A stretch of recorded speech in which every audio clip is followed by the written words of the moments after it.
Welcome to the RealTime Fantasy Sports Show. I'm Jeff Paur, Senior Editor of RealTime Fantasy Sports, and on today's show, I'm going to give you 5 of my favorite waiver wire pickups for Week 11 of the fantasy football season. I'll be quite honest with you, I don't think the waiver wire this week is a very good one. There's not a lot of great options out there. I've seen a lot of people already post some people that they suggest picking up, and quite frankly, they're owned on most leagues on our site. I'm seeing Alec Pierce, Theo Johnson. Those guys are really owned on a lot of leagues, so I'm going to give you guys that are owned on at least 50, on less than 50% of leagues on our site. So they're guys you might be able to grab. And I'm going to start with 2 QBs. My first one's Tyler Shugg of the Saints. He's owned on 13.9% of leagues on our site. He played his best game as a pro last week, in my opinion, threw for 282 yards and 2 touchdowns without a turnover. Top 20 fantasy points for the first time in his career. He scored 22.1 fantasy points.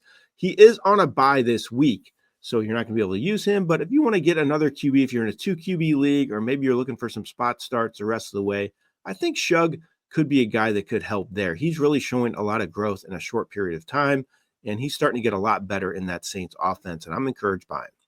My next pickup is Jacoby Brissett of the Arizona Cardinals. So he's basically, it looks like he has a good chance to start the rest of the year. Kyler Murray was placed on injured reserve, and I don't think they're quite happy with his play either. So Brissett's the guy, at least for the next several games, and he's owned on less than 50% of leagues on our site, 44.6%.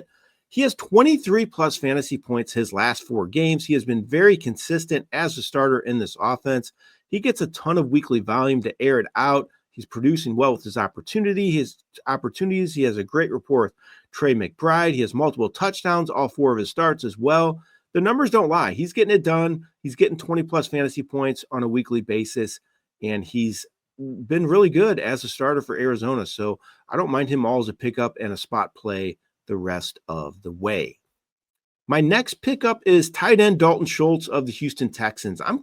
I'm surprised he is not owned on more teams on our site. 43.9% of owners, 43.9% owned on our site, and he is just getting it done on a weekly basis. He has 13-plus fantasy points, 3 or 4 games. He has been targeted double-digit times 2 of those games.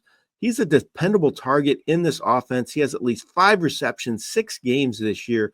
Been really consistent all year long. I think people were maybe scared off by him from last year, where he kind of didn't produce like most thought he would, but he's getting it done this year, and he's a legit low-end number 1 tight end, in my opinion. He's still out there in more than 50% of leagues on our site. My next pickup for the week is Devin Singletary of the New York Giants. He had double-digit fantasy points for the first time this season. Last week, scored 10.3 points. He had 73 total yards on 11 touches. He's pretty much splitting the work with Tyrone Tracy on a weekly basis.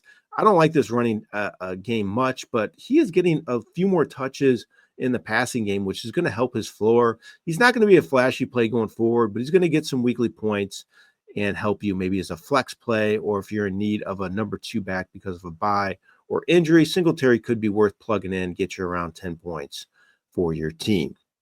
My last pickup for this week is Mac Hollins of the New England Patriots. The receivers owned on 4.0% of leagues on our site, just 4.4% of our leagues owned Hollins. He had his first 100-yard game of the season last week. He got a chance to play more because of injury to Kayshon Boutte. He has 15-plus fantasy points 2 of 3 games now, Hollins. He's starting to get a little more consistent work, and he has some value as a fantasy option as long as the Patriots kind of remain banged up at receiver. Plus, if you can believe this, Hollins actually leads the Patriots in snaps at receiver. He's played the most out of any receiver, so he's starting to produce better. He plays a good amount, even when they're completely healthy at receiver, but now that they're banged up, he gets even more targets. I think Hollins could be a good short-term play for fantasy teams.